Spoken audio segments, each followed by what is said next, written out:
Welcome back to the BJack 70 show. I'm your host, Brandon Jackson, and it's combine time. Time for the NFL combine. We're in the heart of draft season. Finally, time to talk about some NFL prospects. Want to talk a little bit about some Cavs news. Well, not news, but talk about the Cavs in general. And we'll see what else we get to. Don't want to keep you, don't want to hold you too long today because not really a lot of news to talk about. But before we get into all of that, just want to say thank you for being here. Thank you for watching. Go ahead and hit that like button. Go ahead and subscribe to the channel. Go ahead and follow on at BJack70, Twitter, Instagram, TikTok, Facebook. Check out bjack70.com. In the description box below, there's a little article I wrote about these quarterbacks, about quarterbacks coming in, a few of the quarterbacks coming up in this draft class, and just discussing what role does experience and games, the amount of games that they started, how does that affect their development going into the NFL? So I went back, I looked at all of the starting quarterbacks in the NFL, how many games did they start in college at the P5 level, and kind of went from there, took the data and went from there, tried to make some conclusions and some theories based on that. So really would appreciate if you go ahead, check that out, read that, post that, share that. Hopefully as many people as possible can see that. I worked hard on that one. So go ahead, check that out after you finish this video. But it'll be bjack70.com in the description below. So, go ahead and check that out. But anyway, like I said, the combine is this week. And what am I looking for? What am I looking for? Who am I looking at? What are the big storylines heading into the combine this week? The main thing I'm looking at in total is going to be what the offensive skill players look like. We know in this draft, there's maybe not a lot of elite receivers, but there's depth at the receiver position. You can get value from a lot of the receivers that are draft eligible, but not a lot of running backs and not a lot of quarterbacks. So I'm looking for any of these offensive skill guys to stand out, to step up and stand out. As far as the receivers go, we know the big names. We know Carnell Tate. We know Mekhi Lemon. We know Denzel Boston. We know all these guys.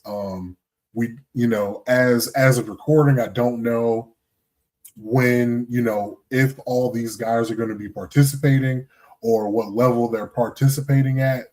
But I hope for a class like this, I hope everybody participates, because the numbers that they put up this week are going to be important, because there's not a lot of separation between guys. So what I'm looking for on that front is I'm really looking at all the running backs that are supposed to be there, because Jeremiah Love from Notre Dame, the running back, is easily running back one. But then how does the rest of the class shake out? Is there somebody that can pop up at the combine, run a faster 40 than we were expecting, do great in agility, or maybe even, impress in interviews, in those team meetings, to, elevate their stock? Because we know Jeremiah Love is the number one back, but I mean, I can't even speculate as to what the order is going to be behind him. And then as far as the quarterbacks go, I would hope that everybody except Fernando Mendoza is going to be participating. Ty Simpson needs to show up and show out. You know, everybody. I don't know. I don't know if Drew Aller is healthy enough to compete. But if he is, he should be there. Garrett Nussmeier should be in there. Cade Klubnik should be in there. And these are all guys that are, that got invited to the combine, but they all need to participate. They need to run, throw, shut up and dribble, essentially, because we know who quarterback one is. We know he's going number one overall to the Las Vegas Raiders. We know that. But we don't know anything about really who quarterback two is going to be. I mean, we probably think it's going to be Ty Simpson, but we don't know for sure if it's going to be Ty Simpson. And if it is, we have no idea when he's going to get picked. Is he going to be a first rounder? Is he going to fall out of the first round? Is somebody going to trade back into the first round to go get him? And if Ty Simpson is clear QB2, then who is quarterback 3? I'm seeing, I'm hearing rumblings of Garrett Nussmeier, hearing rumblings of Drew Aller. I'm very excited to see what the consensus is going to be on Diego Pavia. Hopefully not great. You got Carson Beck in the mix. You got Sawyer Robertson in the mix. Joey Aguilar from Tennessee just added because he, unlike Trinidad Chambliss, did not win his case against the NCAA. So they told him, go get a job. Go get a job, my guy.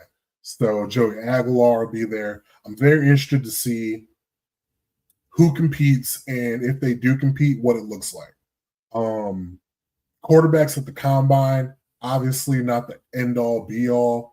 You got to see what they did on film during the football season, but every little bit matters. Every data point matters. Every interaction, we saw with Shedeur Sanders last year. Every single interaction, every single move you make, person you talk to will be examined, talked about, dissected ad nauseum. So that's what I'm looking forward to. I'm really hoping some of these guys, take advantage of the opportunity and they stand out. Other than that, I'm looking forward to the top level defenders testing. I want to know how fast exactly is Arvell Reese. I saw, as of recording, I saw Ruben Bain said he's not going to participate, but I think Arvell Reese is. I think the guy from Texas Tech, Bailey's gonna test. I want to see what these guys look like. I want to see how fast they run, what they look like, what they look like at the combine. So I'm very excited to see those defenders, but otherwise it's really just offense or bust for me. So that's what I'm looking forward to combine. To move past the combine, I want to talk about, just very quickly, Cleveland Cavaliers. Cleveland Cavaliers before Sunday afternoon were busting ass. And I know the teams that they were playing were not that good, were not world beaters. I understand. But what they were doing with James Harden has looked special up until they ran into the Oklahoma City Thunder. Now, it's just one game. And I'm not gonna jump out the window. I'm not gonna act like it was anything crazy. Um, but I'm concerned that at the at the first sign of adversity, or at the first time that they ran up against somebody that could compete with them for real, um, and I should be more specific. I'm talking about in the front court. I'm talking about Jared Allen, and I'm talking about Evan Mobley. At the first sign of adversity, at the first sign of a true championship team or contender in a while that you face, and you're not able to get rebounds at the end of the game, you're not able to show up in the way that we need you to win that game, it's a little bit concerning. Now, I'm not going to put a whole lot of stock into just one game, because I have to acknowledge Jared Allen has been balling out of control ever since James Harden got to the team. So I have to put a little bit more respect on his name than I have been putting in years past. So I want to say shout out to Jared Allen, but Evan Mobley, we need a little bit more. We need a little bit more, and we've been talking about this. If you're a Cleveland fan, or NBA fan at large, you know the amount of potential that Evan Mobley has. He is everything he is advertised to be on the defensive end. Obviously, he's a defensive player of the year. And we were kind of expecting that offensive game to mature into something more than it is currently. And it's just not the case. And in the grand scheme of things, that's okay. He still has time. He's still a very young player, but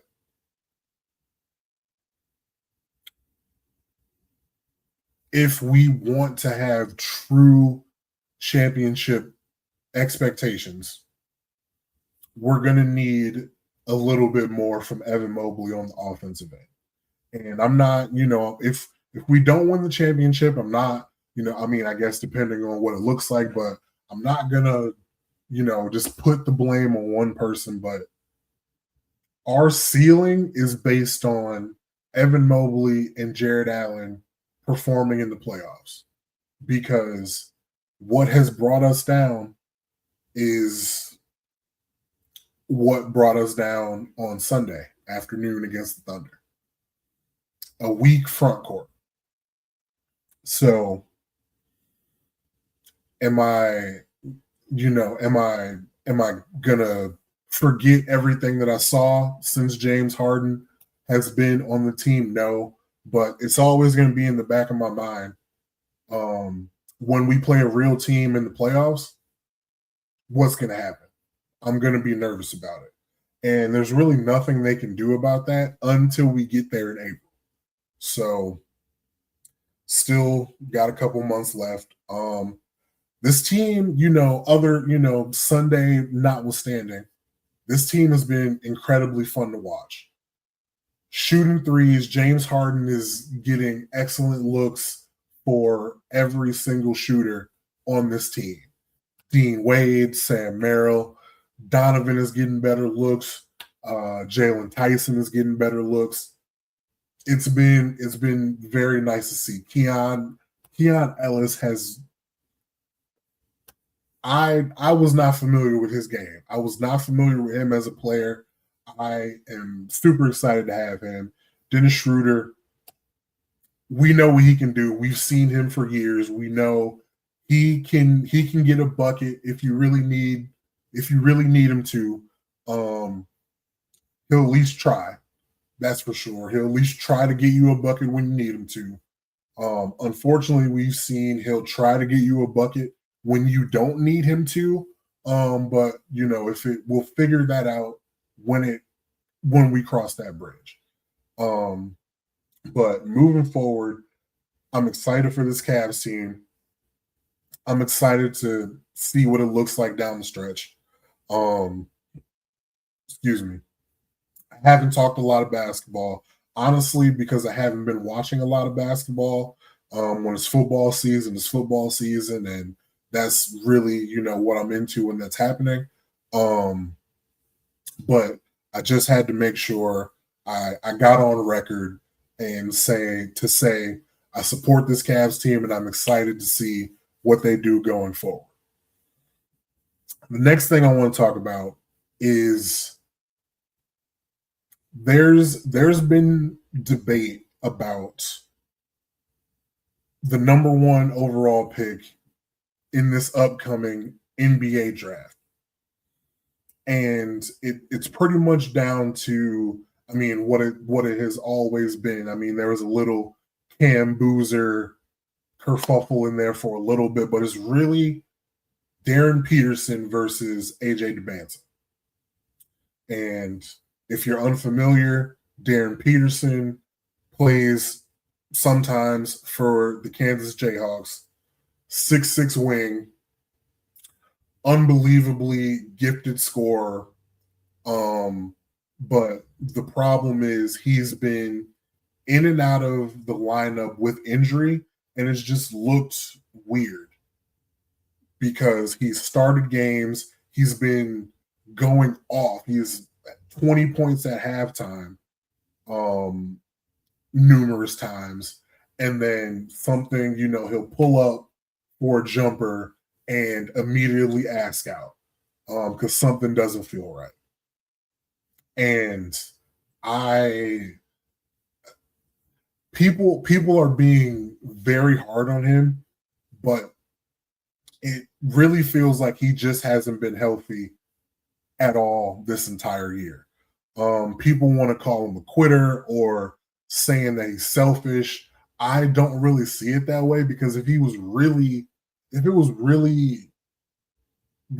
that bad of an influence in the locker room, he wouldn't be there anymore.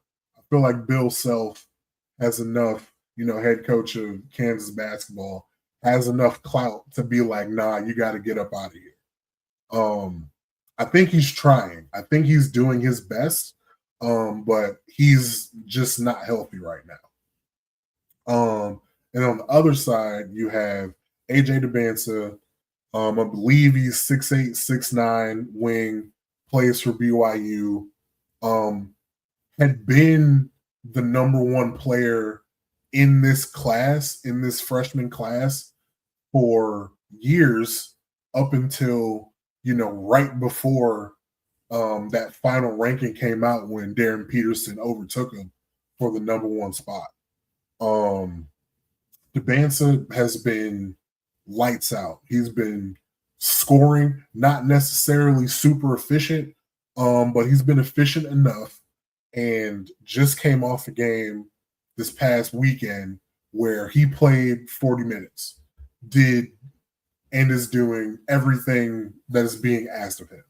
And the way he's been playing and the effort that he's giving and the minutes that he's playing are being directly contrasted with Darren Peterson.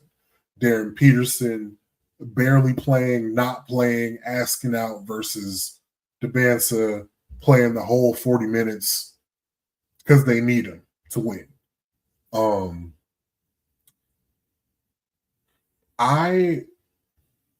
And when I say this, I'm not talking like I am not trying to disrespect Darren Peterson, but I don't know why we as the internet and people who follow, college basketball a little bit. I'm not saying that I'm a super diehard college basketball fan, but as a person that pays attention to NBA draft scouting, I'm not sure why we came off of AJ Dybantsa as the number one overall prospect ever. And I've seen what Darren Peterson can do, and I understand the talent that he is, but I don't know why we ever came off of Demancey. I feel like he has a much better opportunity to be an impact player on both sides of the ball, more than Peterson. I know Peterson can score. I know that boy is going to fill it up. I know he's going to get to the NBA and be able to score 22 for whatever lottery team that he plays for. I know he's going to be able to do it. As long as he's healthy, he has the talent to do that.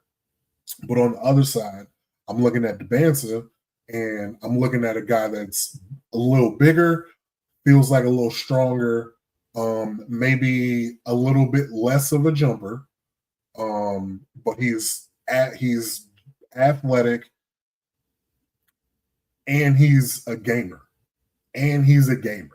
He, I was gonna say chose to go to BYU, but I mean, chose feels like maybe not the right word. He was recruited to go to BYU, pretty heavily incentivized to go to BYU, but he went to BYU nonetheless. That's not a huge basketball factory, not a huge, like place where 5-star recruits go to play basketball. And I felt like that was even with the money, with the NIL, I felt like that was a really interesting decision for him to do that, because it showed that he will embrace being the guy and embrace the competition, embrace trying to lead his team through the Big 12 and through the tournament. Essentially, same kind of thing somebody like Michael Beasley tried to do. Same thing like a lot of these one and dones tried to do. Somebody like Kevin Durant back when he went to Texas. Like, Texas doesn't have a huge basketball history like they have a football history. Like, I appreciate guys going to places where it is sort of a challenge for them to win. And no matter if that they went there because of the money, because of the NIL, or for whatever reason, I still commend that. But I think Demancey is the better prospect, and I think he always has been. And that's no disrespect to Darren Peterson, because he's been the number two. He's been that number two guy. And I don't want to act like I don't like him, like I'm not a fan of his game. I am not one of these people that's going to come on camera and shit on him for being injured. I think he just really is injured. Only time will tell going forward into his NBA career, if this is going to be a thing with him. But I don't think it is. I think he probably like pulled a hamstring early in training camp and is just lingered because he wants to play. He has attempted to play basketball many different times, many different nights during this season, and it just hasn't worked out so far. I'm interested to see going forward, heading into March, heading into the conference tournament, heading into March Madness, if he's going to be able to put a run together of, multiple games playing real minutes. That would be exciting to see, because he's one of the best players in college basketball. And I'm a fan of basketball. I want to see the best players play. I want to see him compete. But I just don't think he's. I don't know. Again, I don't know why we ever. I didn't, but it seemed like consensus switched from Debansa to Peterson, and I never understood why. So that being said, real quick, it doesn't really matter, but I want to talk about it anyway. Josh Pate, if if you're watching this and you know who Josh Pate is, please stay to watch this. If you don't know who Josh Pate is, you don't have to watch it. But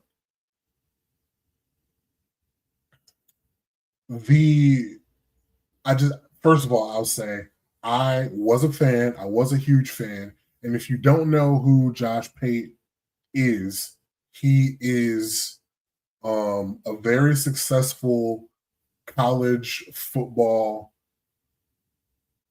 creator. He hosts Josh Pate College Football Show on his YouTube channel. I tuned in 3 times a week, Sunday, Tuesday, Thursday when it comes out during the football season. Was a big fan of the show, but famously has always said his show was not going to or was never going to be political. It was, it's college football year round. No politics, no basketball, no skiing, no Olympics, just straight college football all the time on the show. And he was offered to have the president of the United States on his college football show that he said would never be political. And he got all kinds of backlash in Instagram comments, Twitter comments, quote tweets, in his YouTube video comments, all sorts of backlash from people like me who were upset that he was having the president on.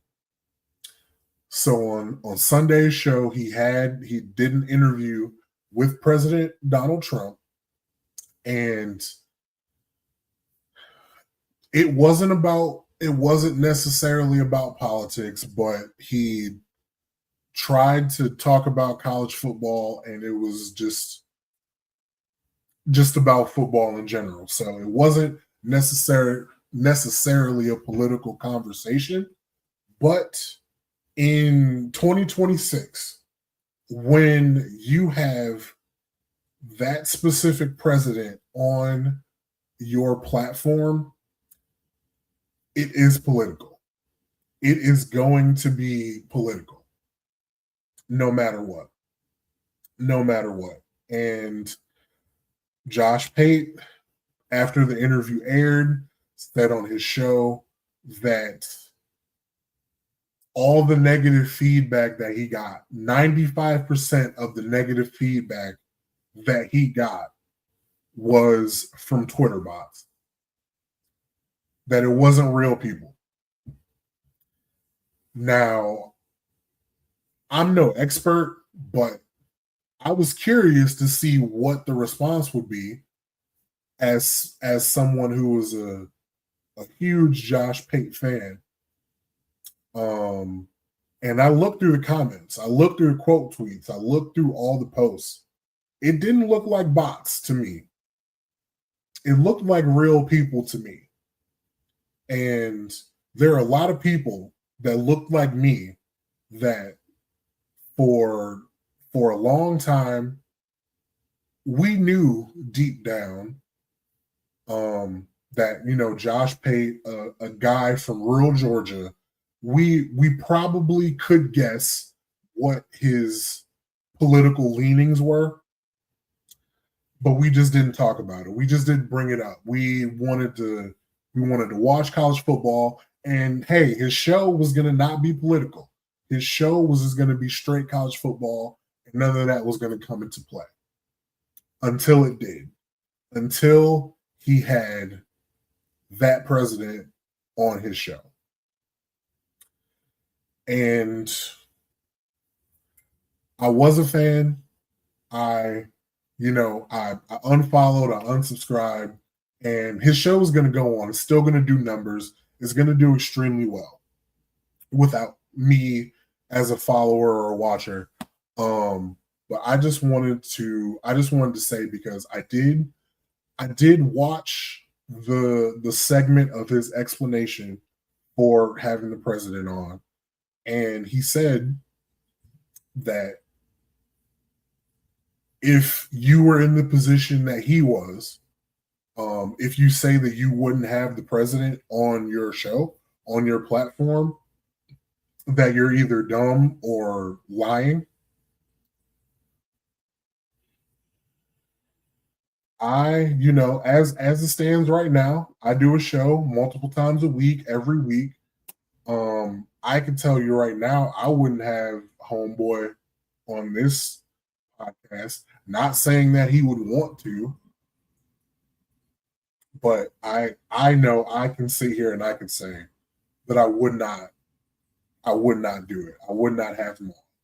And if I did have him on, I would tell you, hey, it was because I wanted the notoriety, I wanted the clout. I would be honest with my audience. I wouldn't tell my audience, hey, I had him on and most people liked it. Most people enjoyed it when the comments of that show are turned off. The post of President Trump going on his podcast, the comments are turned off.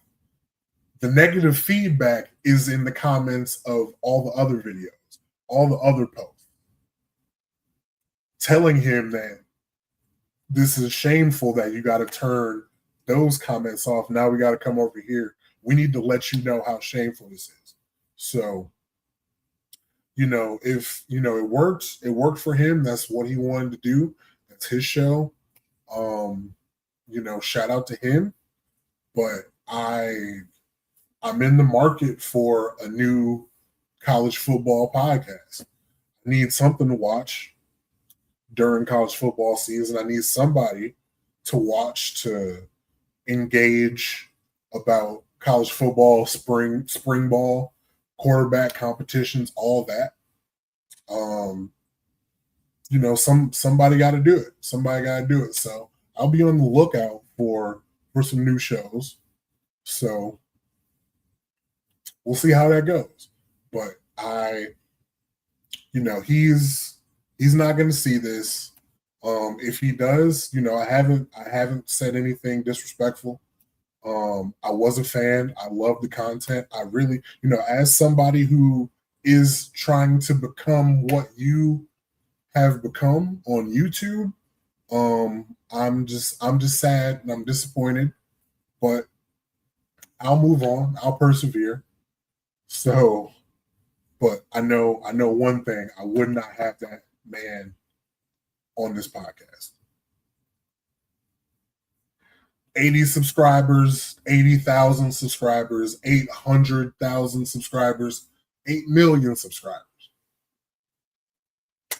Not doing it. But that's another episode of the BJack 70 Show. I appreciate you watching. I appreciate you sticking around, letting me ramble, letting me rant and rave.